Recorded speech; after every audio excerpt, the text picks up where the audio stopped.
Hello everyone, स्वागत है आपके अपने YouTube channel online GK GS classes में। आज का क्लास जो है बायोलॉजी वालों के लिए है, जिनका एग्ज़ाम जो है 2023 में है और उनका सब्जेक्ट जो है बायोलॉजी है। बायोलॉजी के इम्पॉर्टेंट शॉर्ट क्वेश्चंस का ये पार्ट 2 वीडियो है, जिसमें 11 से लेकर 20 तक के प्रश्नों को जो है हम समझाएंगे और आशाएं हैं कि आज के बाद इन 10 प्रश्नों को आप कभी भूल नहीं पाएंगे। तो चलिए वीडियो को शुरू करते हैं। सबसे पहला प्रश्न है कि परखनली शिशु किसे कहते हैं, और ये जो है इम्पोर्टेंट सभी प्रश्न है। इससे पहले 10 प्रश्न हम आपको बताए हैं। परखनली शिशु किसे कहते हैं, तो जो भी लोग नोट्स बनाना चाहते हैं उनके लिए हम एक बार बोल दे रहे हैं, उसके बाद हम थोड़ा समझाएंगे। परखनली शिशु या टेस्ट ट्यूब, इसका दूसरा नाम जो है टेस्ट ट्यूब बेबी भी है, ठीक है। तो परखनली शिशु या टेस्ट ट्यूब बेबी एक पद्धति है जिसमें महिलाओं का कृत्रिम गर्भाधान किया जाता है। इस तकनीक का इस्तेमाल उन महिलाओं के लिए किया जाता है जो आंतरिक निषेचन के योग्य नहीं होते हैं। भारत में सबसे पहली परखनली शिशु से जन्मी एक लड़की है जिसका नाम कुमारी हर्षा है, जिसका जन्म 1986 में मुंबई में हुआ था। अब आप जो है नोट्स बना सकते हैं। देखिए क्यों हम बोल रहे हैं, क्योंकि बायोलॉजी का नोट्स हमने रेडी नहीं किया है। ये 20 प्रश्न हैं, 20 प्रश्न ही हम लिखे हुए हैं। तो आगे जैसे जैसे जो है मेरे पास टाइम होगा आपको प्रोवाइड करवाएंगे। अब परखनली शिशु को हम अपनी भाषा में थोड़ा समझाते हैं। कभी कभी जो है आप लोग सुने होंगे कि गांव में महिलाएं जो हैं बांझपन की शिकार है, यानी उनका जो है बच्चा नहीं हो पाता है। तो देखिएगा आप कभी रोड पे चलते होंगे तो देखिएगा रोड पे जो है लिखल रहता है कि बांझपन के शिकार रोगियों का इलाज। तो वो लोग आखिर जिन महिलाओं का बच्चा पैदा नहीं होता है, आखिर वो लोग करते कैसे हैं, तो वही विधि को कहा जाता है परखनली शिशु, ठीक है। यानी जिन महिलाओं का बच्चा नहीं होता है उनको जो है कृत्रिम रूप से जो है गर्भाधान किया जाता है। पहले बाहर जो है शुक्राणुओं को मिलाकर निषेचित किया जाता है, फिर उसके बाद जो है एक टेस्ट ट्यूब नली के द्वारा महिलाओं के शरीर में वो जो है डाला जाता है, और फिर जो है महिलाओं के शरीर में अंडाणु का निर्माण होता है, फिर जो है एक बच्चे का जन्म होता है, ठीक है। तो ये परखनली शिशु उन महिलाओं के लिए होता है जिनका जो है बच्चा नहीं होता है। तो कृत्रिम रूप से पहले बाहर में ही जो है प्रयोगशाला में निषेचन किया जाता है, उसके बाद एक टेस्ट ट्यूब नली के द्वारा महिलाओं के शरीर में डाला जाता है, और फिर जो है महिलाओं के शरीर में अंडाणु का निर्माण होता है और फिर बच्चे का जन्म होता है। अब नेक्स्ट है, हमें आशाएं हैं कि आप समझ गए होंगे कि मरुस्थलीय पौधों के पारिस्थितिकी अनुकूलन का वर्णन करें। अब देखिए इसका भी जो है जो लिखना चाहते हैं वो लोग लिख लेंगे। मेरा हाल जो है आपके स्वभाव से ही और फेस से ही नज़र आ रहा होगा, तबीयत बहुत ज़्यादा ख़राब है, लेकिन पढ़ाना जो है मेरा शौक़ है और ये कम नहीं हो सकता है, ठीक है। आप भी जो है किसी भी परिस्थिति में रहें, पढ़ते रहें, तभी आप सफल होंगे। सफलता का एक ही मंत्र है, लगातार पढ़ते रहना, ठीक है ना। चलिए क्वेश्चन का जो नोट्स बनाने वाले हैं वो लोग लिखिएगा। मरुस्थलीय पौधों के पारिस्थितिकी अनुकूलन पौधे का एक विशेष गुण है जो अपने अंदर अधिक पानी ग्रहण कर सकता है, जो अपने अंदर अधिक पानी ग्रहण कर सकता है, जिससे कि उसका विकास रुके नहीं। ठीक उसी प्रकार वहाँ के जीव जंतुओं में भी अनुकूलन का गुण पाया जाता है, जैसे ऊंट, कैक्टस जो है एक प्रकार का फूल है जो गुलाब की तरह ही होता है। चलिए मरुस्थलीय पौधे को अपनी भाषा में हम लोग समझते हैं कि मरुस्थलीय पौधों के पारिस्थितिकी में जो अनुकूलन होता है उसके बारे में समझाइए। आप सुने होंगे कि ऊंट जो है 6 महीना में एक के बार पानी पीता है। जानते हैं काहे कि वो 6 महीना जो है मरुस्थल यानी कि मरुस्थल राजस्थान में थार का रेगिस्तान आप सुने होंगे, तो वहाँ पे जो है पानी की उतनी सुविधा नहीं रहती है। तो जो भी मरुस्थलीय पौधे होते हैं, जो भी जो है रेगिस्तान में पौधे होते हैं, वो एक के बार पानी को इतना स्टोर कर लेते हैं कि वो अपने जीवन को किसी भी परिस्थिति के अनुकूल जो है जी सकते हैं। उसी प्रकार जीव जंतु जो ऊंट होते हैं, ऊंट भी जो है एक ही बार इतना पानी स्टोर कर लेते हैं कि वो किसी भी परिस्थिति में जो है जी सकते हैं, अनुकूल जी सकते हैं। ठीक है ना। तो मरुस्थलीय पौधों के पारिस्थितिकीय अनुकूलन का यही वर्णन है कि वैसे पेड़ पौधे या जीव जंतु जो एक ही बार में पानी को स्टोर कर लेते हैं, जिससे किसी भी परिस्थिति में वो अपने जीवन को जी सकते हैं। नेक्स्ट है कि एल्कोहल के दुष्परिणामों का वर्णन करें। ये तो आप क्वेश्चन का आंसर लिख सकते हैं कि दारू पीने से जो है क्या प्रभाव पड़ता है। लिख सकते हैं कि नहीं लिख सकते हैं? नहीं लिख सकते हैं तो चलिए लिखवाते हैं। एल्कोहल के दुष्परिणाम निम्नलिखित हैं। पहला, व्यक्ति का चेतना यानी कि सोचने की क्षमता कमज़ोर हो जाती है। दूसरा, व्यक्ति का शरीर नियंत्रण में नहीं रहता है। और तीसरा, व्यक्ति का यकृत खराब हो जाता है। देखिएगा, दारू उरू जो पीले रहता है आदमी, वो कुछ बोल देता है, यानी कि सोचने की शक्ति कमज़ोर हो जाती है। दूसरा कि एकदम हिलते डोलते रहता है तरह के ऐसे वैसे पूरा, तो उस शरीर का अपन नियंत्रण खो देता है। और ज़्यादा अगर आप शराब पीते हैं तो आपका यकृत जो है खराब हो जाता है। चलिए नेक्स्ट क्वेश्चन है कि अंतर्जात प्रतिरक्षा पर प्रकाश डालें। अंतर्जात प्रतिरक्षा क्या होता है? चलिए इसको जो है नोट्स वाले लोग एक बार लिखेंगे। अंतर्जात प्रतिरक्षा का अर्थ है कि वैसा कारक जो शरीर के अंदर बाहरी कारकों को नहीं जाने देता है, उसी को अंतर्जात प्रतिरक्षा कहते हैं।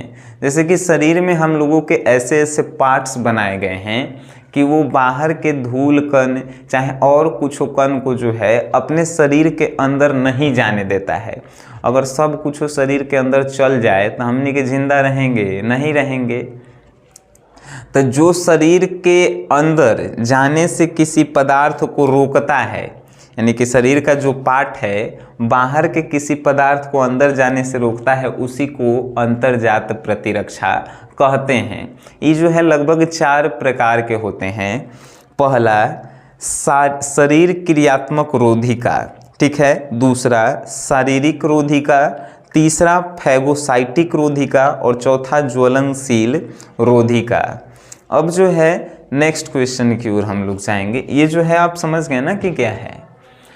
संक्षेप में ट्रांसक्रिप्शन का वर्णन करें, यानी ट्रांसक्रिप्शन क्या होता है इसके बारे में जो है बताना है। चलिए नोट्स वाले एक बार लिखेंगे कि डीएनए से आनुवांशिक सूचनाओं का एमआरएनए में स्थानांतरण को ट्रांसक्रिप्शन कहते हैं। आरएनए पॉलीमरेज एंजाइम द्वारा यह क्रिया होती है। ट्रांस मतलब कि ट्रांसफ़र, और क्रिप्शन मतलब कि वही खून में जो होता है। ट्रांस मतलब नहीं समझें, ट्रांसफ़र करना है, यानी कि आनुवांशिक क्रियाओं का जो ट्रांसफ़र डीएनए से एमआरएनए में किया जाता है, उसी को कहते हैं हम लोग ट्रांसक्रिप्शन। डीएनए से आनुवांशिक गुणों या क्रियाओं का जो है या सूचनाओं का ट्रांसफ़र एमआरएनए में किया जाता है, उसी को ट्रांसक्रिप्शन कहते हैं। है कि नहीं? एगो क्वेश्चन का आंसर आप कमेंट में बताएंगे कि आरएनए का फुल फॉर्म क्या होता है, डीएनए का फुल फॉर्म क्या होता है। ऑब्जेक्टिव के ये प्रश्न हैं, आपसे पूछेंगे ही पूछेंगे। नेक्स्ट है कि बायोपायरेसी जैविक चोरी का संक्षिप्त विवरण प्रस्तुत करें। चलिए लिख लेंगे जो लोग लिखना चाहते हैं कि बायोपायरेसी क्या है। किसी देश के जैविक संसाधनों जैसे कि जीव जंतु या आनुवांशिक पदार्थ का किसी दूसरे देश के द्वारा बिना जानकारी के उपयोग में लाया जाना बायोपायरेसी कहते हैं। उसी को जो है बायोपायरेसी कहलाता है। उदाहरण के लिए भारत में उपचार के लिए प्रचलित हल्दी का पेटेंट अमेरिकी कंपनी ने लिया है। चलिए इसको थोड़ा बताते हैं। बायोपायरेसी क्या है? जैसे कि भारत के जो है जीव जंतु और ये पेड़ पौधा, जैसे भारत में कोई पेड़ पौधा है, जिसे मान के चलिए वो हल्दी का जो है दवा हुआ बनता है, चाहे नीम के पेड़ को ही ले लीजिए। तो जब भारत के पेड़ पौधा या जीव जंतु के उपयोग कोनो दूसर देश करेगा बिना भारत से पूछे हुए, उसी को कहेंगे हम लोग बायोपायरेसी। ठीक है, यानी कि कोई भी देश के, जैसे मान के चलिए अमेरिका में कुछ है जिससे दवाई ववाई बन रहा है और भारत उसका अमेरिका से बिना पूछे हुए उपयोग कर रहा है, तो वो कहलाएगा बायोपायरेसी। ठीक है, कितना आसान जैसे कि हमें बायोलॉजी पढ़ाने में भी जो है मज़ा आता है, क्योंकि इसमें आपको जो है अपने शरीर और दवाइयों के बारे में जानकारी मिलती है। नेक्स्ट है कि मेंडल के असफलता के कारणों को लिखे। ये भी सफलता है, यानी मेंडल जो है सफल क्यों हुआ और बाकी सब जो है असफल क्यों हुए, तो इसी पे जो है आपको विचार करना है। तो मेंडल सफल काहे हो गया, तो मेंडल सफल इसलिए हुआ कि पहला बात कि वो जो है मटर के पौधा पे रिसर्च किया। अब कहेंगे कि वो तो कौनों पे कर सकता था, लेकिन मटर के पौधा पे वो रिसर्च इसलिए किया क्योंकि मटर में जो है अनुवांशिकी के सभी गुण पाए जाते थे, इसीलिए मेंडल जो है मटरे के पौधा पे सर्च किया और सफल हो गया। बाकी सब वैज्ञानिक सब पौधा पे जो है रिसर्च कर रहा था, इसीलिए सफल नहीं हुआ और मेंडल जो है मटरे पे करत रह गया। मेंडल किस पौधा पे जो है सर्च कर रहा था, ऑब्जेक्टिव में प्रश्न पूछता है तो म से मेंडल और म से मटर। ठीक है, अब दूसरा प्रश्न है कि मेंडल जब भी जो है रिसर्च करता था तो मटर के पहले एक गुण पे रिसर्च करता था, एक समय में एक ही गुण। अब बाकी सब वैज्ञानिक जो है सब गुण के एक बार रिसर्च कर रहे थे, इसीलिए बाकी सब फेल हो गया सब और मेंडल जो है सफल हो गया। यही कारण है, सफलता का एक ही मंत्र हम बताए नहीं कि लगातार मेहनत और किसी एक चीज़ पे मेहनत करना। बाकी सब चीज़ पे अगर आप करते हैं, जैसे 2 नाव पे सवार होंगे, सिंपल सी बातें हैं, आप डूबेंगे ही डूबेंगे, यह निश्चित है। युग्मन और प्रतिकर्षण को परिभाषित करें। बहुत बढ़िया टॉपिक्स है कि युग्मन और प्रतिकर्षण को परिभाषित करें, आपसे पूछा जाने वाला क्वेश्चन है। ये जो है इसका थोड़ा नोट्स बनाने वाले लोग लिख लेंगे कि युग्मन और प्रतिकर्षण क्या है। बेटेसन तथा पनेट ने कहा था, बेटेसन तथा पनेट 2 वैज्ञानिक था। इन्होंने कहा था कि जब 2 प्रभावी लक्षण एक ही जनक से मिलते हैं तब वे अगली पीढ़ी में साथ साथ रहते हैं, जिस प्रक्रिया को युग्मन कहा जाता है। परंतु यदि जीन P तथा L विभिन्न जनकों से आते हैं तब वे अगली पीढ़ी के साथ साथ ना रहकर अलग हो जाते हैं। इस प्रक्रिया को प्रतिकर्षण बोलते हैं। सुनिएगा तरीका कहल जाता है। युग्मन किसे कहते हैं, जिसे मान के चलिए एक ही जनक, जैसे जनक जो है माता पिता जी को जो है हम लोग बोलते हैं, वही जो है हम लोगों के लिए भगवान भी हैं, क्योंकि उन्हीं के वजह से आप जो हैं अभी दुनिया देख रहे हैं।